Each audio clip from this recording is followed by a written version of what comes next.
សួស្តីប្រិយមិត្តដែលបានទស្សនានៅក្នុង Channel YouTube របស់ខ្ញុំបាទតារាខ្មែរលោកជួបជាមួយនឹងខ្ញុំបាទទៀតហើយនៅក្នុង Channel YouTube មួយនេះដល់ថ្ងៃនេះខ្ញុំបាទនឹងធ្វើបទបង្ហាញអំពីមីស៊ីលមួយប្រភេទដែលប្រទេសរុស្ស៊ីទើបតែបង្ហាញមុននេះហើយបានធ្វើឲ្យអង្គការ NATO មានការភ្ញាក់ផ្អើលយ៉ាងខ្លាំងដោយឥទ្ធិពលមីស៊ីលនោះគឺខ្លាំងសម្បើមណាស់វាស័ក្តិសមនឹងការប្រយុទ្ធសម័យថ្មីអង្គការ NATO មិនសប្បាយចិត្តឡើយនឹងការបង្ហាញនៃអាវុធទំនើបមួយប្រភេទនេះរបស់រុស្ស៊ីចំណែក King Bad ក៏មិននឹកស្មានថារុស្ស៊ីអាចបង្កើតនឹងមីស៊ីលទំនើបនិងអស្ចារ្យយ៉ាងនេះបានដែរតើវាអស្ចារ្យយ៉ាងណាវាទំនើបយ៉ាងណាទៅស្ដាប់ការធ្វើបទបង្ហាញរបស់ King Bad ដូចតទៅ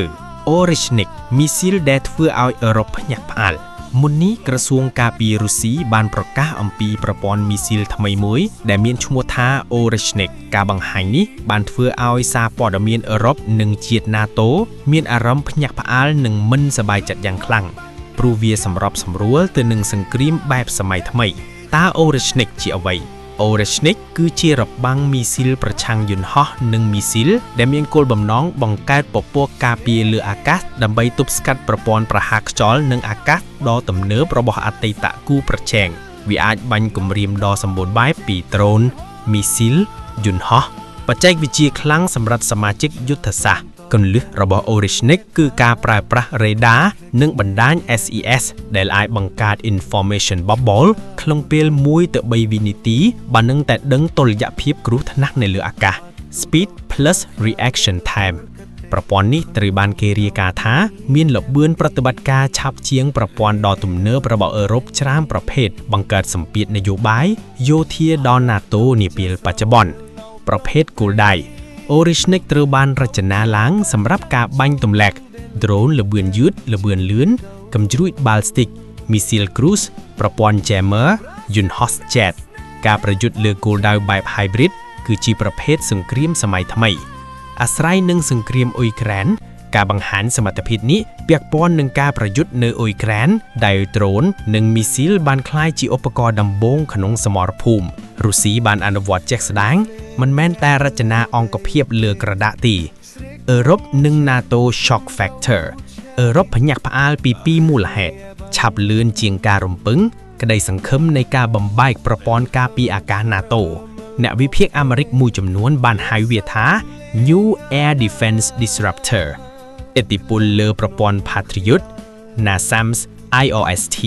ប្រព័ន្ធការពារអឺត្លង់ទិកចុងក្រោយៗនេះត្រូវបានឆ្លងកាត់ការផ្ទៀងផ្ទាត់ពិបាកក្នុងអ៊ុយក្រែន Oreshnik ត្រូវបានគេគិតថាអាចធ្វើ mission denial ដល់ពួកវាពាក់ព័ន្ធនឹងទ្រឹស្ដី A2AD របស់រុស្ស៊ី Electronic Warfare Integration រុស្ស៊ីកំពុងប្រើប្រាស់ Electronic Warfare ចំនួនខ្លាំងបំផុតក្នុងសម័យថ្មី Oreshnik ប្រើវាដើម្បីធ្វើ disrupt jam និង redirect ដល់ drone និង missile របស់គូប្រជែងWhy Europe worries អឺរ៉ុបកំពុងបារម្ភ3ចំណុចបែបបញ្ចូល EW មីស៊ីលយ៉ាង AI តម្លៃផលិតធូរជាង Patriot និង IOST វិស័យធារាសាស្ត្ររបស់រុស្ស៊ីស្ថិតក្រោមសាកសពសេដ្ឋកិច្ចរបស់ EU វាមានន័យថាកម្លាំងការពារអាកាសរបស់ពួកគេត្រូវការកែលម្អបន្ទាន់ Strategic Messaging Oreshnik មិនមែនសម្រាប់ប្រើតែសមរភូមិទេប៉ុន្តែសម្រាប់ Strategic Message ដល់អឺរ៉ុបថារុស្ស៊ីមិនត្រឹមតែបាញ់ផ្ទុះទេខ្លាំងសម្រាប់ការពារអាកាសផងដែរ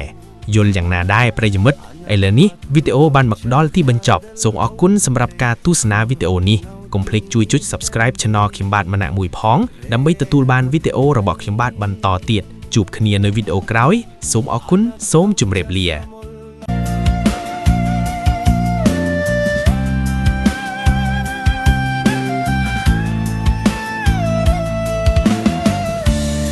Flink lẹt leo đầy tê Srek nông chết khăn đau cha mình Ach nia ban Bel khanam chara mal pop bek Lia sam le ngana